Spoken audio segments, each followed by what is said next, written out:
नमस्कार दोस्तों, एग्जाम साधक के YouTube प्लेटफॉर्म में आपका स्वागत है।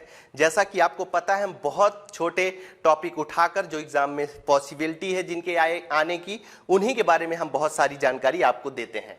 आज हम यूनिट 2 के अंतर्गत जब आप देखेंगे तो बौद्ध धर्म बहुत महत्वपूर्ण हो जाता है आपके लिए।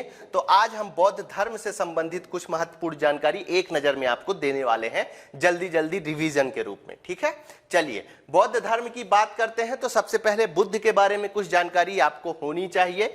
जन्म पूछा जा चुका है, कपिलवस्तु के निकट लुम्बिनी में 1563 ईसा पूर्व में हुआ था। ठीक है, ये याद रखना है। पिता का नाम शुद्धोधन था।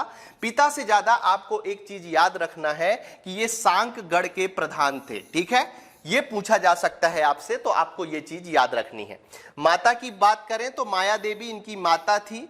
ठीक है, कोलीय गणराज्य की कन्या थी। किसकी? कोली गणराज्य से संबंधित थी बुद्ध की माता जी माया देवी, ये याद रखना था। इनकी मृत्यु बहुत जल्दी हो गई थी, तो इनका लालन पोषण इनकी मौसी प्रजापति गौतमी ने किया था। ठीक है, आपसे पूछा जा सकता है कि प्रजापति गौतमी संबंधित है, तो आपको याद रखना है कि भगवान बुद्ध से संबंधित है। ठीक है, चलिए आगे बढ़ते हैं। अब क्या करने वाला हूं, जिससे जिससे क्वेश्चन आने वाले हैं वो शब्दावली या उनसे संबंधित चीजें मैं आपको जल्दी जल्दी प्रदान करा रहा हूं। ठीक है, बुद्ध के जीवन में 4 दृश्य अत्यधिक महत्व हो जाते हैं और इनका क्रम है। कभी कभी आपको क्रम लगाने को भी कहा जा सकता है। ठीक है, तो इनका क्रम याद रखना है और इन चारों का नाम याद रखना है। हो सकता है आपसे पूछ ले कि बुद्ध के जीवन में 4 दृश्य अत्यधिक, कौन से दृश्य महत्वपूर्ण नहीं था। ठीक है, तो उसमें से ये 3 चीजें तो वो लिख देगा और एक गलत लिख देगा, तो जो गलत लिखेगा वही सही कहलाएगा। ठीक है, तो कौन कौन से 4 दृश्य हैं? तो पहला दृश्य है वृद्ध व्यक्ति को सबसे पहले बुद्ध देखते हैं और उससे सीखते हैं। फिर उसके बाद बीमार व्यक्ति को देखते हैं, मृतक व्यक्ति को देखते हैं और अंतिम में प्रसन्न सन्यासी को देखते हैं। तो ये चीज भी आपको याद रखनी है। महाभिनिष्क्रमण यदि पूछ लिया जाए किससे संबंधित है, तो बौद्ध ग्रंथों में ग्रह त्याग को क्या कहा गया है? महाभिनिष्क्रमण। ठीक है, ये शब्द ही देकर आपसे पूछा जा सकता है और आपसे पूछा जा सकता है कि महाभिनिष्क्रमण किससे संबंधित है, तो आपको याद रखना है कि यह ग्रह त्याग से संबंधित है। आगे बढ़ते हैं। तथागत केवल दे देगा कि तथागत किससे संबंधित है। ठीक है, तथागत किससे संबंधित है, तो आपको याद रखना है कि यह बुद्ध का अन्य नाम है। क्या है? तथागत बुद्ध का अन्य नाम है, जिसका अर्थ होता है सत्य ही ज्ञान है। ठीक है, सत्य ही ज्ञान है।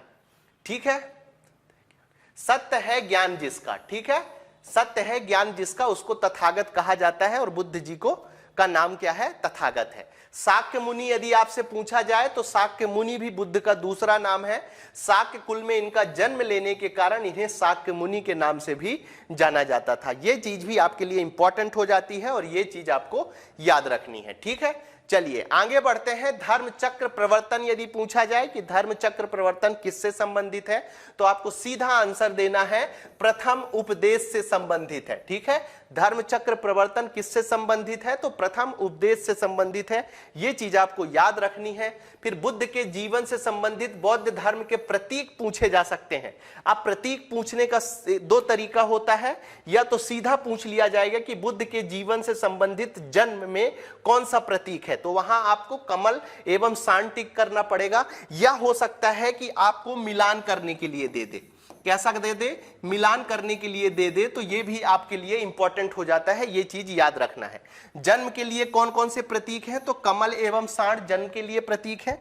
ग्रह त्याग के लिए क्या इंपॉर्टेंट है, तो घोड़ा जो है वो प्रतीक माना जाता है। ज्ञान के लिए पीपल और बोधि वृक्ष प्रतीक माना जाता है। निर्माण के लिए क्या माना जाता है, तो पद चिन्ह को माना जाता है। ठीक है ना, कई जगह आप लोग देखते होंगे पद चिन्ह बने रहते हैं, तो किसका प्रतीक माना जाता है, वो निर्माण का प्रतीक माना जाता है। ठीक है, यदि आपसे पूछ लिया जाए महापरिनिर्माण किससे संबंधित है, तो आपको याद रखना है कुशीनगर में 483 ईसा पूर्व में शरीर को जो गौतम बुद्ध ने शरीर त्यागा था, उस शरीर के त्यागने की एक पद्धति को ही क्या कहा जाता है? महापरिनिर्माण के नाम से जाना जाता है। आपसे पूछा जा सकता है कि महापरिनिर्माण किससे संबंधित है। ठीक है, 4 आर्य सत्य आपको याद रखने हैं। हो सकता है पूछ ले कि बुद्ध के 4 आर्य सत्यों में कौन सा सत्य नहीं है। 4 ऑप्शन दे देगा, एक गलत दे देगा। तो इसका नाम जब आपको पता होगा तो आप वहां पर सही चीज कर पाएंगे। ठीक है, तो पहला है दुख, दूसरा है दुख समुदाय, तीसरा है दुख निरोध, चौथा है दुख निरोध गामिनी प्रतिपदा। दुख, दुख समुदाय, दुख निरोध गामिनी प्रतिपदा, ये चारों नाम आपको याद रखना है। अष्टांगिक मार्ग की बात करें तो सबसे पहला क्वेश्चन तो यही बनेगा कि अष्टांगिक मार्ग किससे संबंधित है, और यहां बहुत ज्यादा धोखा होता है जैन धर्म और बौद्ध धर्म से। तो आपको याद रखना है कि अष्टांगिक मार्ग किससे संबंधित है, तो बौद्ध धर्म से संबंधित है। एक नजर पर देख लेते हैं कि कौन कौन से हैं। हो सकता है ये भी कह दे कि निम्नलिखित में से अष्टांगिक मार्गों में से कौन एक है। ठीक है, तो उसमें जो सही होगा उसमें आपको टिक करना पड़ेगा। सम्यक दृष्टि, सम्यक संकल्प, सम्यक वाक, सम्यक कर्मात, सम्यक अजीब, सम्यक व्यायाम, सम्यक स्मृति और सम्यक समाज। ठीक है, तो इनका नाम आपको याद रखना है। ठीक है, आगे बढ़ते हैं। बौद्ध संगति की यदि बात की जाए तो 4 संगतियां हुई थी, आप सबको याद होगा, बस एक बार रिवीजन कर लेते हैं जल्दी से। प्रथम कब हुई थी, तो 483 ईसा पूर्व में हुई थी, राजगृह में हुई थी।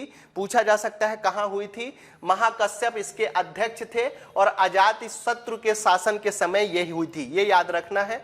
द्वितीय कब हुई थी, तो 383 ईसा पूर्व में हुई थी, वैशाली में हुई थी। सुबुकामी अध्यक्ष रहे हैं और कालाशोक राजा के समय हुआ है। तृतीय कब हुई थी, 247 ईसा पूर्व में हुई थी, पाटलिपुत्र में हुई थी। मोगली पुत्र इसके अध्यक्ष रहे हैं और अशोक शासक के काल में हुआ है। चतुर्थ कब हुई थी, तो ईसा के प्रथम शताब्दी में हुआ था, ये याद रखना है। कुंडल वन में हुआ था, ये भी याद रखना आपके लिए महत्वपूर्ण है। वसुमित्र इसके अध्यक्ष रहे हैं और कनिष्क के समय हुआ था। चतुर्थ बौद्ध संगति, ये आपको याद रखना है। ठीक है, चलिए आगे बढ़ते हैं। बौद्ध धर्म के आरंभिक ग्रंथों को क्या कहा जाता है, त्रिपिटक कहा जाता है। यहां पर एक क्वेश्चन ये बन सकता है कि त्रिपिटक क्या है, तो आपको याद रखना है बौद्ध धर्म के आरंभिक ग्रंथ हैं, पाली भाषा में लिखे गए हैं, बहुत इंपॉर्टेंट है, आपको याद रखना है। ठीक है, अब 3 पिटक थे, इसके अंतर्गत कौन कौन से हुए थे, विनय पिटक था, सुत पिटक था और अभिधम्म पिटक था। ठीक है, तो विनय पिटक किससे संबंधित है, कभी कभी पूछ लेता है, तो संघ संबंधी, नियम एवं दैनिक जीवन संबंधी आचार विचार से संबंधित है। सुत पिटक किससे संबंधित है, तो महात्मा बुद्ध के उपदेशों के संग्रह से संबंधित है। अभिधम्म, ये छोटी भी होगी, अभिधम्म पिटक जो है बौद्ध धर्म के दार्शनिक सिद्धांतों का संग्रह है। तो इन तीनों को आपको याद रखना है। वो सीधा पूछ सकते हैं कि विनय पिटक किससे संबंधित है, सुत्त पिटक किससे संबंधित है या अभिधम्म पिटक किससे संबंधित है, तो किससे किससे संबंधित है वो चीजें आपको याद रखनी है। ठीक है, चलिए आगे बढ़ते हैं और नेक्स्ट बात करते हैं बौद्ध ग्रंथ और उनके रचनाकार। कभी कभी पूछ लेता है मिलिंद पन्हो किसके, कौन है इनके रचनाकार, तो नागसेन है। बुद्ध चरित अश्वघोष से संबंधित है, इन्होंने लिखा है। और माध्यमिकारिका किससे संबंधित है, तो नागार्जुन से संबंधित है। ये तीनों बौद्ध रचनाएं बहुत ही इंपॉर्टेंट हैं, आपको तीनों का नाम याद रखना है। आगे बढ़ते हैं। बौद्ध शिक्षा के 3 प्रमुख केंद्र थे, नालंदा, इससे क्वेश्चन पूछता है कि नालंदा किससे संबंधित था, तो आपको जवाब देना है महायान बौद्ध धर्म से संबंधित है। वल्लभी किससे संबंधित है, तो हीनयान बौद्ध धर्म की शिक्षा प्रमुख केंद्र था। ठीक है, महायान का क्या लिखना है आपको, नालंदा, और हीनयान किसका लिखना है, वल्लभी का लिखना है। और विक्रमशिला यदि पूछ लिया जाए किससे संबंधित है, तो इसकी स्थापना धर्मपाल ने की थी। ये मैक्सिमम जगह पूछा गया है। ठीक है, कई बार रिपीट होता है कि विक्रमशिला की स्थापना किसने करी थी, तो आपको याद रखना है कि धर्मपाल साहब ने इसकी स्थापना की थी। ठीक है, तो बुद्ध के बारे में यदि इतनी जानकारी होगी तो आप एग्जाम में अच्छा करके आएंगे। ठीक है, आप सभी को उज्जवल भविष्य की शुभकामनाओं के साथ क्लास यहीं समाप्त करते हैं। All the best.